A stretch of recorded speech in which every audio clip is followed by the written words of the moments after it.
भावा बहिणींनो, रस्त्याने जाता जाता तुम्हाला एक गोष्ट दाखवतो पहा. आता हे बघा, हे आहे तलाव. म्हणजे हा तलाव नाही, खदान आहे. त्याच्यात पाणी भरलं.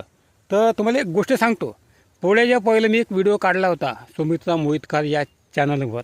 पडसाकडे बसतो म्हणलं असतं नाही, पाणी होतं एवढंसं थेंबभर पाणी होतं.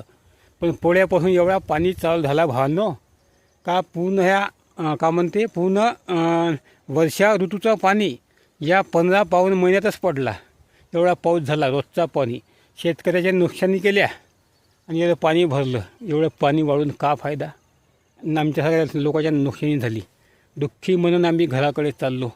समोर सुंदर निसर्ग आहे, पण आम्ही आस्वाद घेऊ शकत नाही. काहून? अशी कंडिशन राहते आमची. निकाल लागला आमच्या कपाशीचा. कसा मला आनंद भेटेल सांगा. आता सांगा कसं वाटते आमच्या गावचा तलाव आणि आमच्या जीवनातलं दुःख कसं वाटते तुम्हाला सांगा. जास्तीत जास्त लाईक करा, कमेंट करा आणि व्हिडिओला जास्तीत जास्त हाईप करा. नमस्कार.